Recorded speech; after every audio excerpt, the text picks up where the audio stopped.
간단하게 이렇게 댓글 달아주시면 정말 좋겠어요.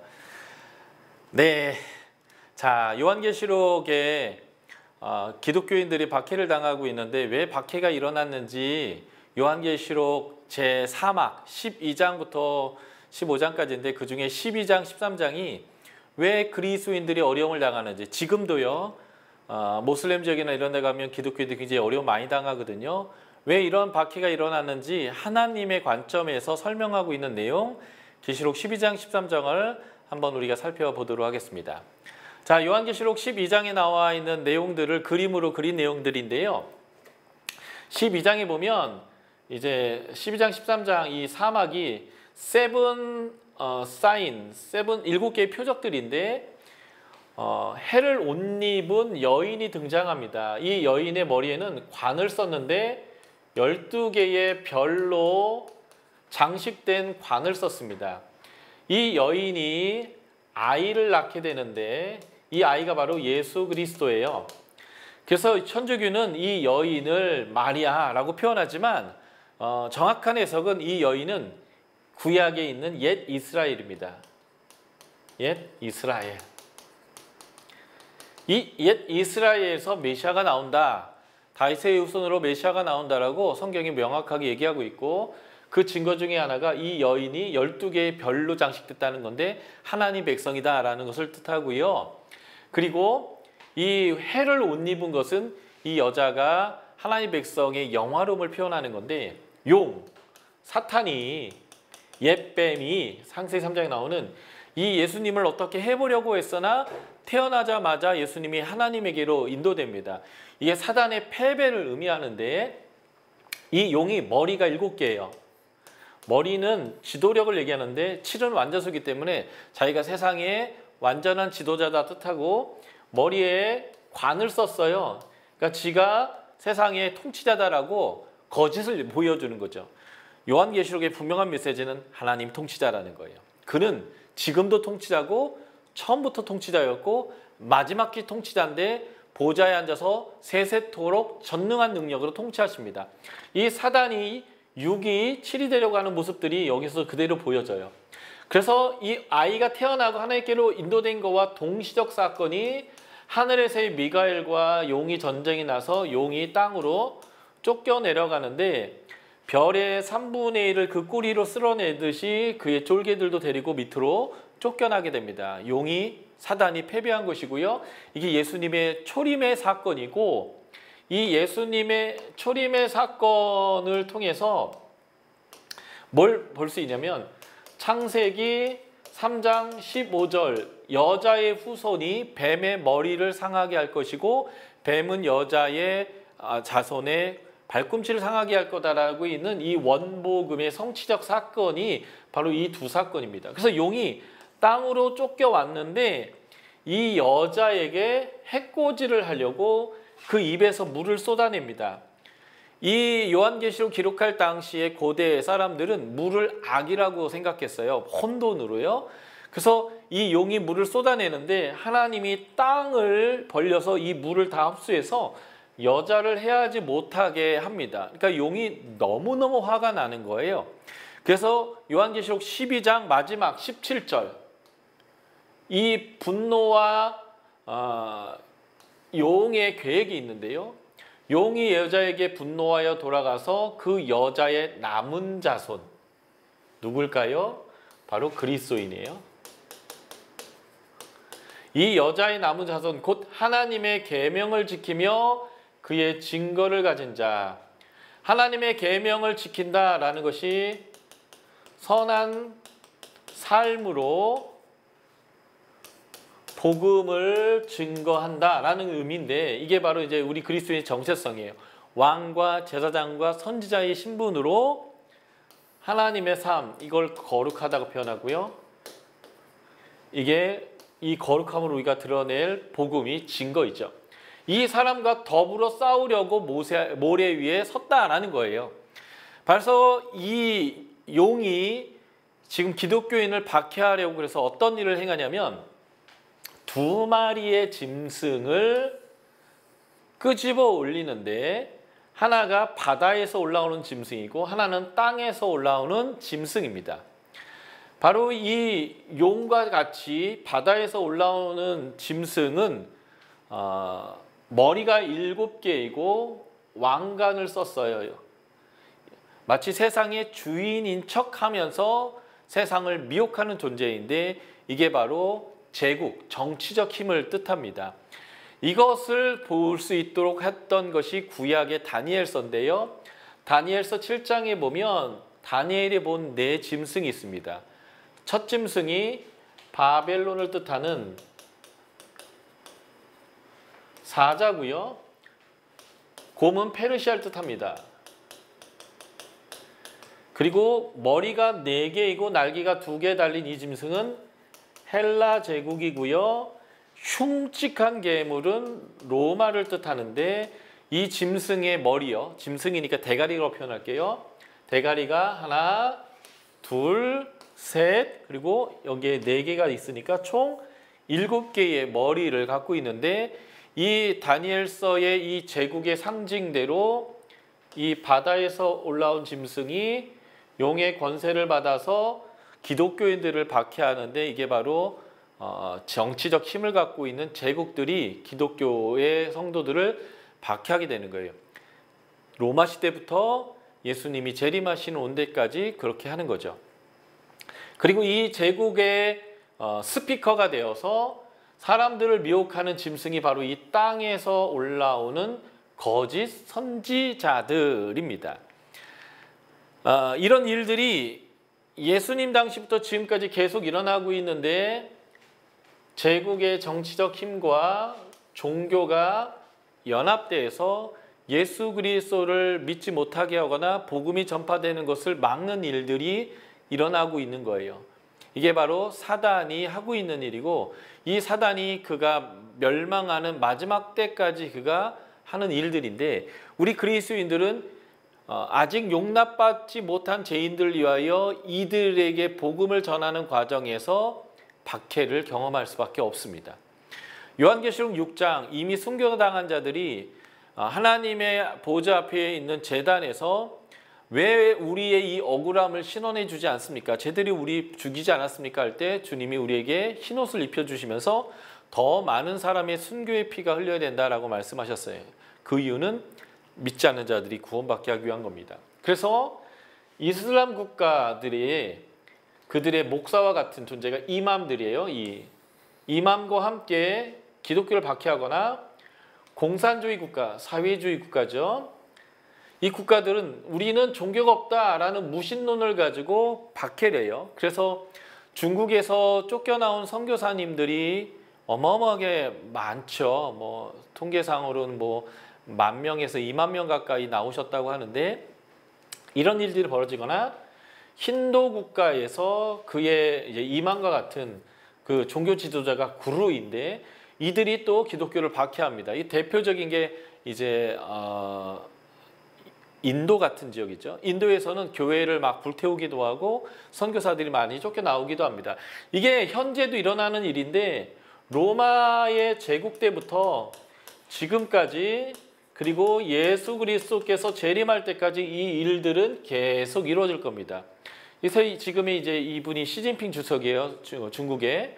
이런 분들이 지금 이맘, 구루 이런 분들이 지금 666의 그 역할을 지금도 하는 겁니다. 성경에 나오는 적그리스도는 안티크리스토스에서 단수형이 아니라 복수형이에요. 이러한 적그리스도적인 행위를 하는 존재들은 계속 나올 거다라고 하는 것입니다. 그래서 이러한 땅에서 바다에서 올라오는 짐승에 의해서 고난받고 있었던 1세기의 독자들에 대해서 설명하고 있는 내용이 요한계시록 1장부터 3장의 내용입니다. 요한계시록의 제1막이에요. 액트 1인데 박해받고 있는 그리스도인들의 현실을 설명합니다.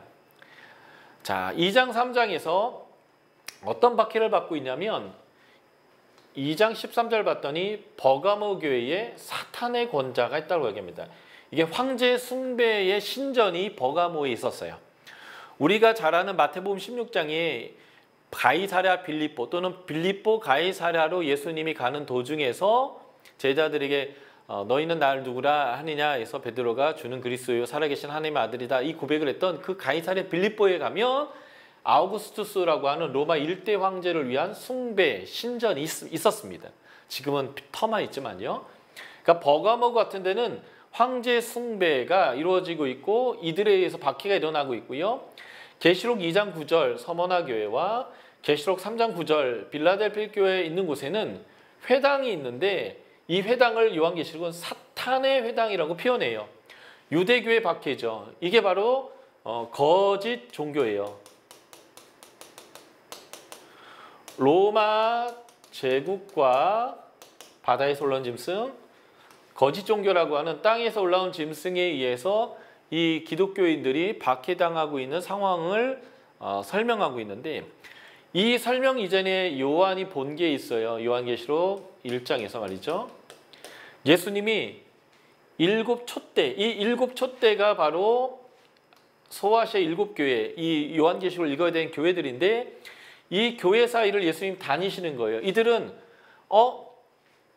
하나님 대 사탄 그리고 로마 지금 이 로마가 사탄이 더 센가 이렇게 느끼고 있는데 하나님은 내가 주인이다 라고 얘기하시면서 내가 너희를 버린 게 아니라 너희 사이에 다니고 있다라고 하면서 예수님이 신방을 다니신 거예요. 이런 걸 본 거죠. 신방을 다니는 것을 봤고 그리고 이 손에 보니까 7별을 쥐고 있는데 이게 7교회의 일꾼들이에요. 하나님의 일꾼들. 이들을 손으로 꽉 보호하고 있는 것을 보았습니다. 그러니까 버린 게 아니라 함께하고 있다라는 것을 깨닫게 되는 것이고요. 그리고 이 예수님이 입에서 칼이 이렇게 나오는데 예수님의 이 말씀의 권세로 세상을 심판할 겁니다.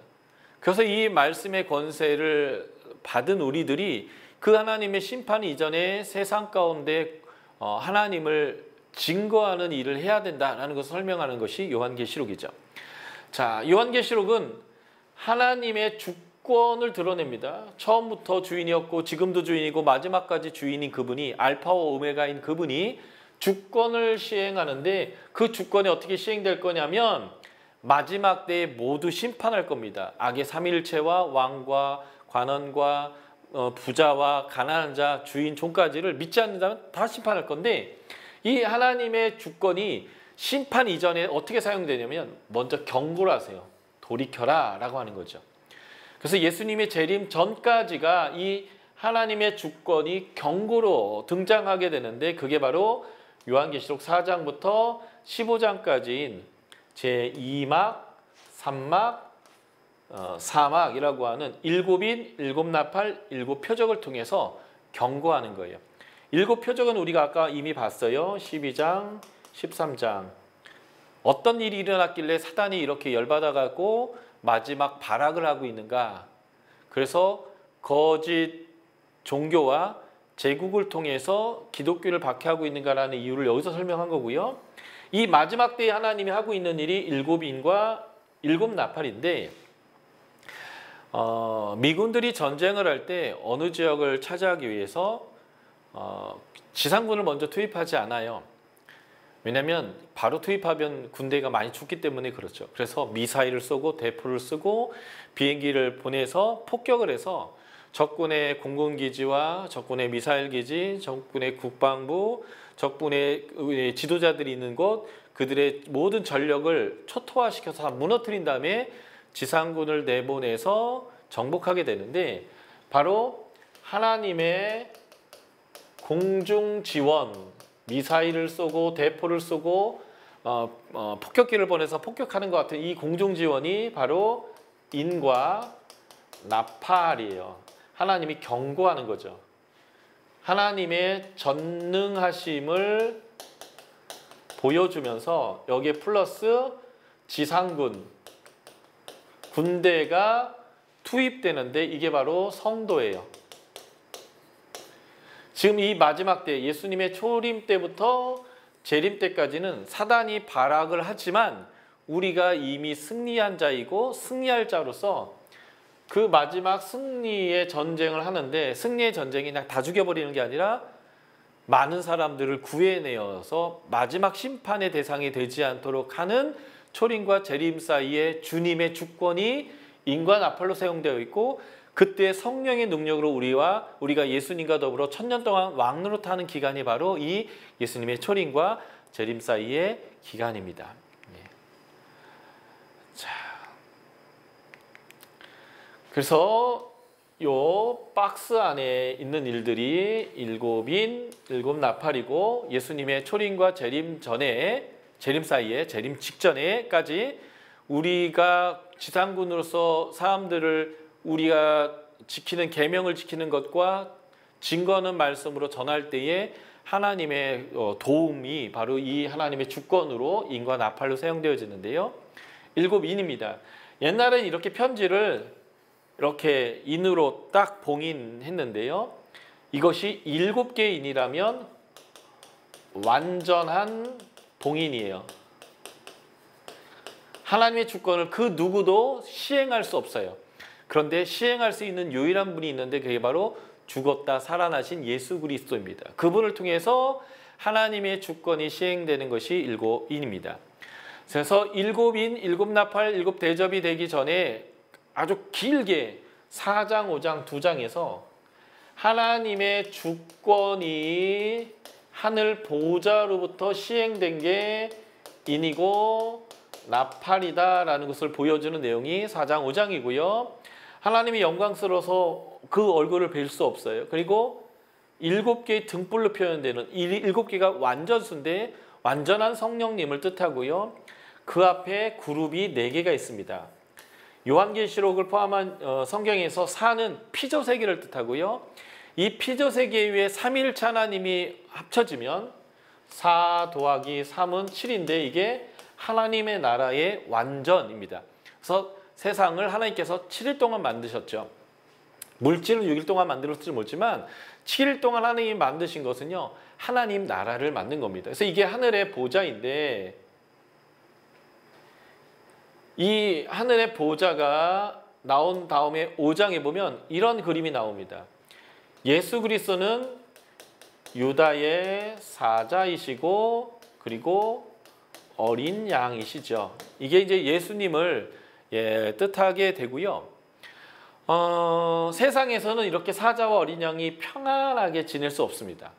있다라고 한다면 이런 거 한 가지밖에 없어요. 사자가 소풍을 나왔는데 신선한 도시락을 싸갖고 온 것밖에 없어요. 그런데 그게 되지 않으려면 이게 도대체 어떻게 이게 가능한가라는 거예요. 현실 세계에 불가능하지만 이게 가능하게 되는 게 뭐냐면 예수님이 이 2가지의 성품을 다 갖고 계시기 때문에 이런 세상이 가능합니다. 이사야서 11장 1절부터 8절인가 9절까지를 보면 이새의 줄기와 뿌리에서, 다시 말해서 이새가 다윗의 아버지인데 이 다윗으로부터 메시아가 나타날 거예요. 그 메시아가 하나님의 영을 받아서 공의로운 통치를 할 것인데 그 공의로운 통치의 양태가 뭐냐면 육식동물과 초식동물이 함께 거하는 거예요. 어린아이가 사자의 갈퀴를 잡고 끌어도 끌리고 어린아이가 독사굴에 손을 넣어도 물리지 않는 세상이 온대요. 이게 바로 에덴 동산을 묘사하는 건데 예수님이 이러한 성품을 갖고 계시기 때문에 예수님의 통치로 말미암아 에덴 동산이 회복될 거다라는 것을 보여주는 이미지고요. 바로 이 그림을 요한계시록에 나와 있는 그림으로 묘사하면 이렇게 되는 거예요. 예수님이 일찍 죽었다 살아나셔서 7개로 완벽하게 봉인되었던 하나님의 주권을 시행할 수 있는 유일한 권세를 가지게 되는데요. 뿔이 7개예요. 상징적으로 뿔은 힘을 뜻하고 7은 완전수이기 때문에 전능하다는 것을 얘기하는 거고요. 눈이 7개입니다. 눈은 보는 것이고요. 7개의 눈이 있다는 것은 다 보고 다 알고 계신다는 거예요. 그래서 소아시아 7교회에 있는 교인들은 우리가 버려졌나 라고 생각했는데 주님은 다 보고 다 알고 계시고 그 7교회를 신방하고 다니시고 그 모든 사역자들 하나님 예수님의 오른손에 꽉 잡고 보호하고 계시는 거죠. 그래서 이 어린 양이시기에 사자처럼 세상을 다스릴 수 있는 이 두루마리를 펼치고 하나님의 주권을 시행할 수 있는 분이 된 거예요. 그래서 요한계시록 4장은 하나님의 보좌였는데 이 하나님의 보좌로부터 하나님의 오른손에 줌인이 되면서 이 오른손에 두루마리를 들고 있는데 7개로 봉인되어 있는 요한계시록 5장으로 넘어가면 그 봉인된 이 책을 예수님이 받아 드시고 주권을 시행하면서 인이 하나씩 떨어지면서 하나님의 주권이 시행되기 시작합니다. 자, 세븐 시일인데 7인은요. 구약에 나오는 묵시 문학이 몇 권이 있는데 대표적인 게 다니엘, 스가랴 뭐 이런 책들이거든요. 이 에스겔도 묵시 문학이죠. 에스겔. 그래서 아까도 다니엘에 나오는 7 짐승이 요한계시록에 영향을 줬듯이 이 스가랴의 묵시적 환상도 요한계시록에 영향을 줬는데요.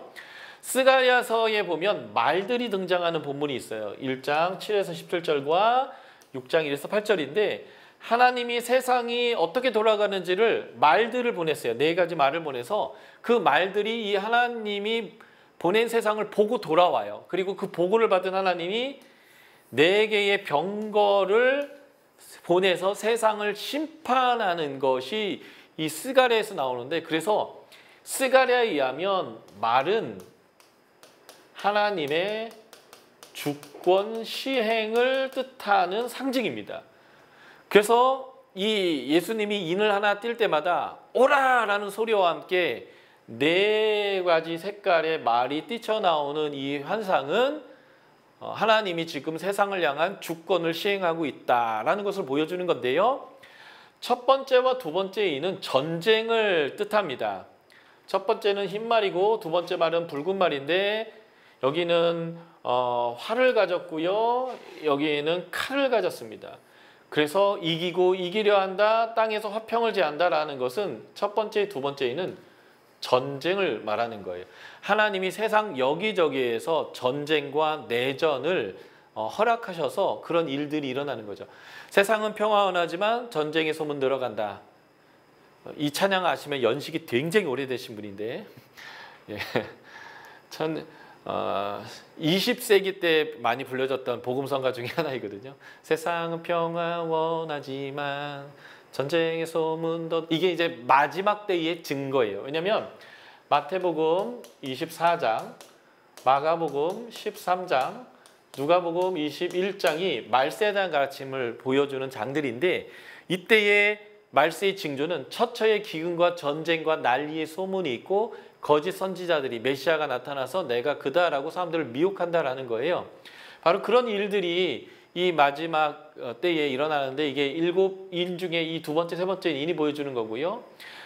여기 색깔 보시면 지날수록 사망자가 많은 것인데 전 세계 전쟁과 내전이 일어나고 있는 거예요. 지금 2019년 5월 기준인데 지금 2019년의 5월 기준으로 이렇게 돼 있는데 최근에 가장 많이 내전으로 죽은 동네는 아프가니스탄이에요. 근데 지금 미군이 아프가니스탄을 또 철군하려고 하는데 그것 때문에 굉장히 큰 어려움이 있죠.